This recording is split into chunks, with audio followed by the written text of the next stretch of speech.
Good morning. Today, I'm going to swap our first and second readings and start off with our Bible reading. It comes from Luke chapter 18, 9 to 14, and Kip has graciously demonstrated this story for us. Jesus told this parable to some who trusted in themselves that they were righteous and regarded others with contempt. Two men went up to the temple to pray, one a Pharisee and the other a tax collector. The Pharisee, standing by himself, was praying thus: God, I thank you that I am not like other people, thieves, rogues, adulterers, or even like this tax collector. I fast twice a week. I give a tenth of all my income. But the tax collector, standing far off, would not even look up to heaven, but was beating his breast and saying, God, be merciful to me, a sinner. I tell you, this man went down to his home justified rather than the other. For all who exalt themselves will be humbled, but all who humble themselves will be exalted. Our first reading this morning is a musical performance, and Faith is going to pull up the slide. It's a performance by Bad Bunny from his Tiny Desk concert. And the song, which is sung in Spanish, is about a breakup that happens around New Year's Eve and how he's trying to drown his romantic sorrows in a drink. I hope you like it. We're going to pull up the slides, and the song is embedded in our slides.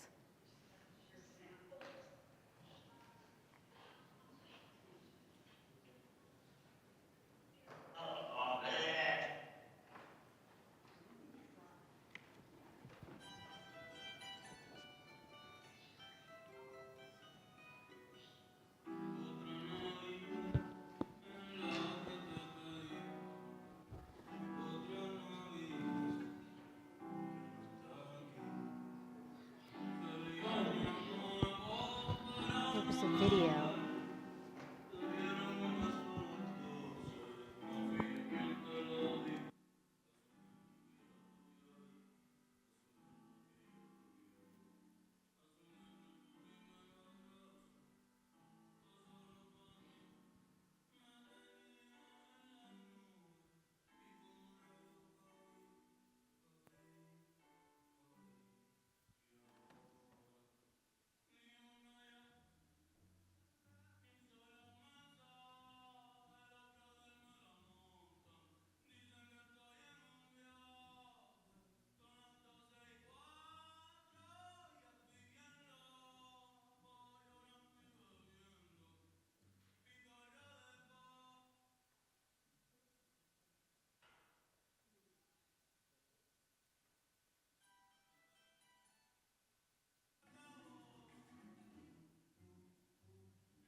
Looks.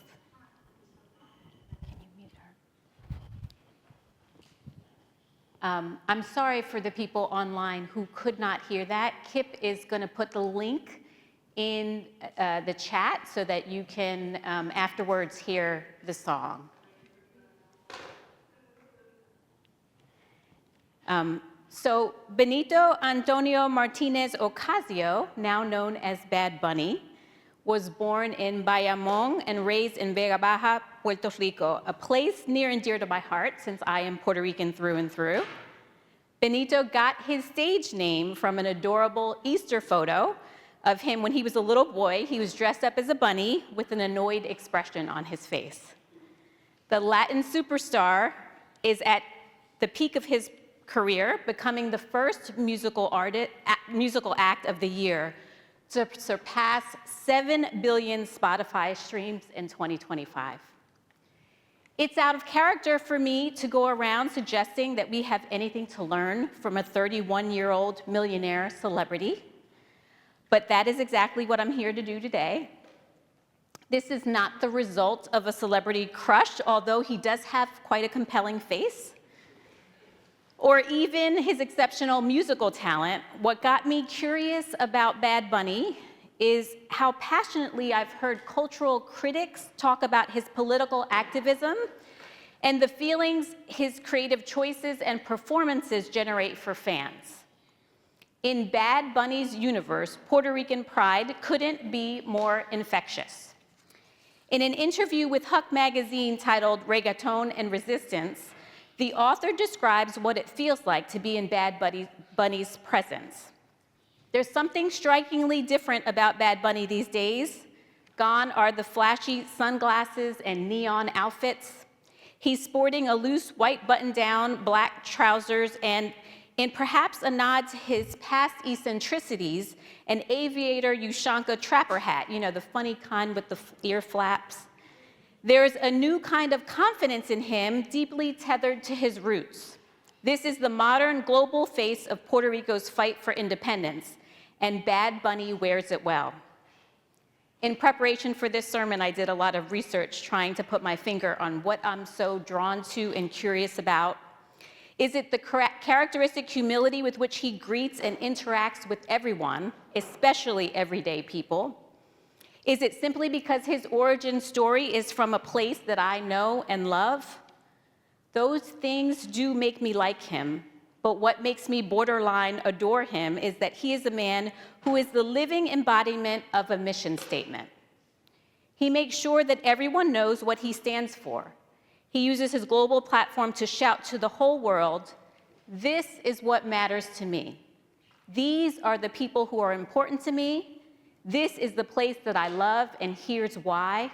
Let me tell you their stories." From the start, he challenged machismo culture and societal norms, flaunting painted nails and gender-fluid fashion. In a way, you could think of him as the Puerto Rican version of Harry Styles, but with a political cause. Since being passed from Spain to the USA in 1898, after the Spanish-American War, Puerto Rico has been an American territory. Its modern-day status means its people are U.S. citizens but can't vote in presidential elections. The island's economy is controlled by outsiders, and decades of tax breaks for the ultra-wealthy have turned it into a playground for the rich.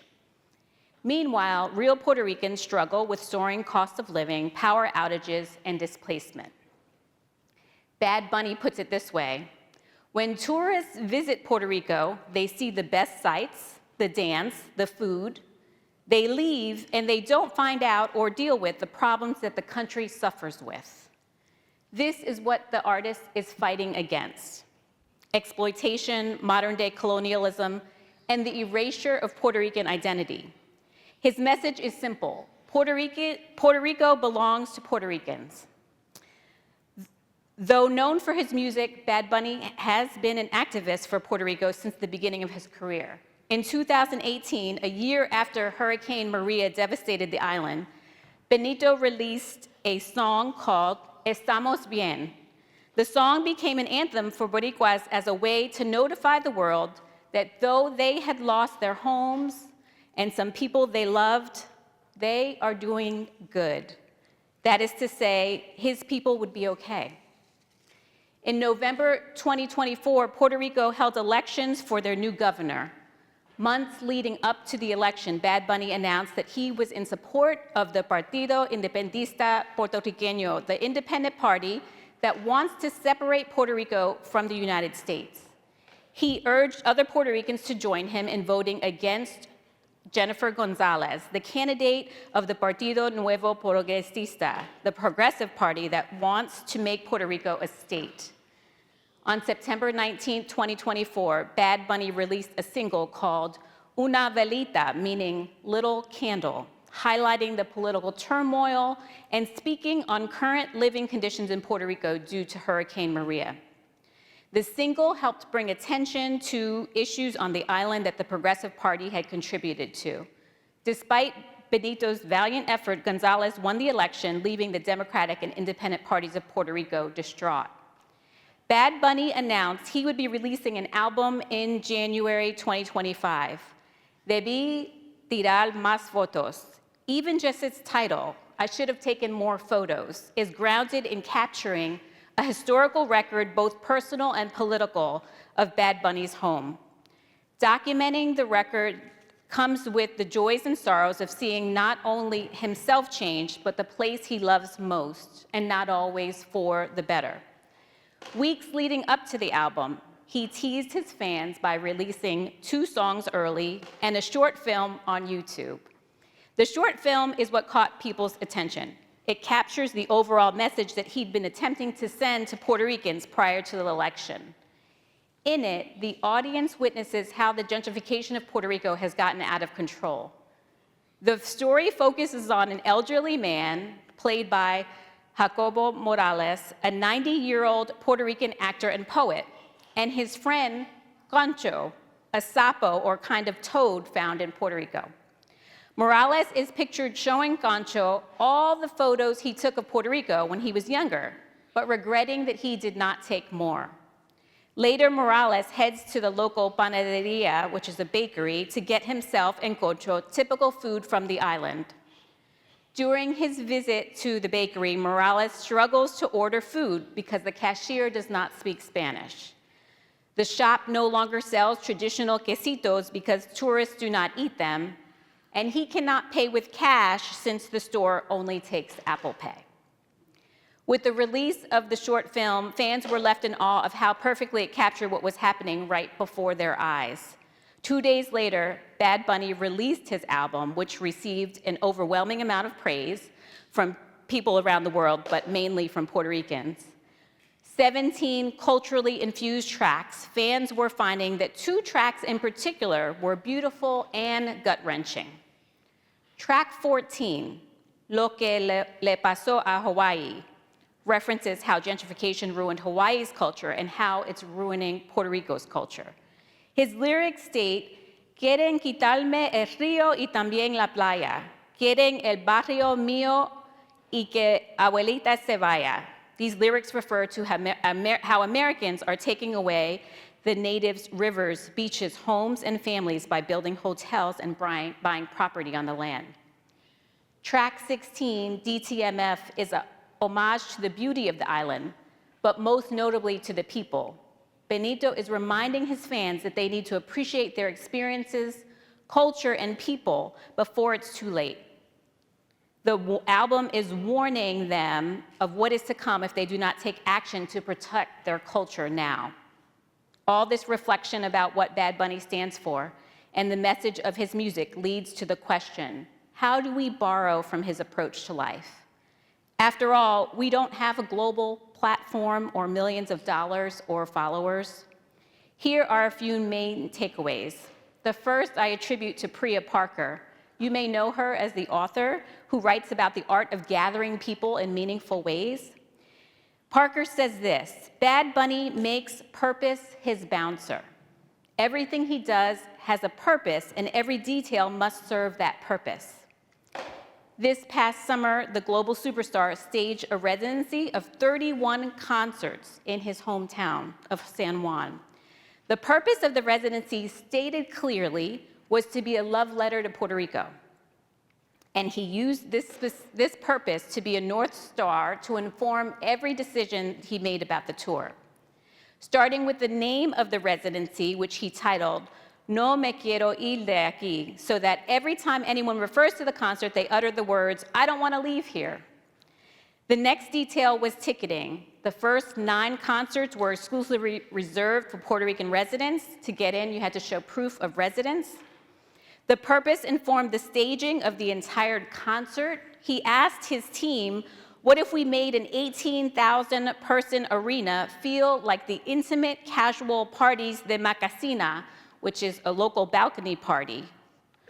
The purpose informed who was invited and what they were asked to sing. Mark Anthony was asked to sing not one of his more recent major hits, but instead Puerto Rico's unofficial national anthem, Preciosa, so that everyone could sing along to close the concert out together. And most obviously, the purpose informed the location of the concert. What if instead of singing about Puerto Rico in other countries, we brought the world to Puerto Rico? The most important learning we can borrow from Bad Bunny is this. When people see that you are for them, they move with you. Real power comes from serving your people deeply and having the discipline to hold steady. I'll say it again. Love your people deeply. Whoever you have a heart for, find ways to serve them and to elevate their voices and their stories. Bad Bunny doesn't hoard his cultural capital, he spends it, and we can too. He has turned down safe crossover moves, earning him brand trust and fan loyalty. He is not trying to be everything for everyone. It's why speaking English is not a priority for him. He describes his creative formula this way. He makes music that he likes, that he thinks his friends will like, and that he thinks the people of PR will like. He's niche, creating something that appeals to a small, specialized group of people. We can apply this concept by narrowing our focus and more deeply so that our impact can be greater. By now, you have probably heard that Bad Bunny will be playing at the halftime show of the Super Bowl this year. There has been a great backlash to this that you've also probably heard about by the far right, because DEI is out, not speaking English is out, so are people who are Black and brown and gender expansive. Thousands are requesting that Bad Bunny be replaced by country artist George Strait, often referred to as the King of Country. The Change.org petition, signed by over 50,000 people, reads, "The Super Bowl halftime show should unite our country, honor American culture, and remain family-friendly, not to be turned into a political stunt.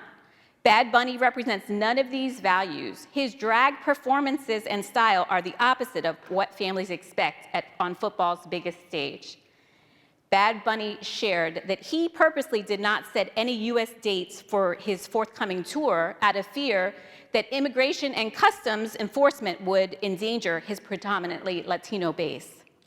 Shortly after the Super Bowl announcement, ICE confirmed that its agents would be on site at the Super Bowl, because, you know, undocumented Hispanic immigrants are likely to be able to afford Super Bowl tickets. This clash of values saddens me, but I know where I stand. I know where this community stands. I stand with the man who is using his influence to shift culture, all while elevating the familiar over the flashy. When asked who inspires him in business, Benito said, "Those in my neighborhood with very little, who work hard and make the most of what they do have." I stand with Bad Bunny, who is far from perfect, but is humble and tries to be an integrated person where he holds himself accountable in all parts of his life, showing up as the same person when making creative decisions, political ones and business ones, remembering where he came from and lending a hand to the people who need it most. The mass deportation of illegal immigrants in the United States is a racist purge of Latino and Black communities. This community stands against this effort, believing that a nation is only as strong as its people, the more diverse, the better. Benito Martinez Ocasio's true talent is connecting with people. Many of you have that same talent. How can you invest your gifts and passion into what matters most to you? How can you prioritize alignment of your most important values? Let's make purpose our bouncer. What does it look like for us to do what Bad Bunny and our scripture reading for today are encouraging us to do? For all who exalt themselves will be humbled, but all who humble themselves will be exalted. I, for one, cannot wait for the halftime show. Personally, I hope Bad Bunny doesn't speak a lick of English, even if it means that I'll only understand every fourth word. And if he speaks only his native language, I am banking on the fact that the spirit of his music will be loud and clear. We stand with the little guy, with our neighbors who may not have much but work hard and who belong here and are the ones who make America great. This is the good news of God. Amen.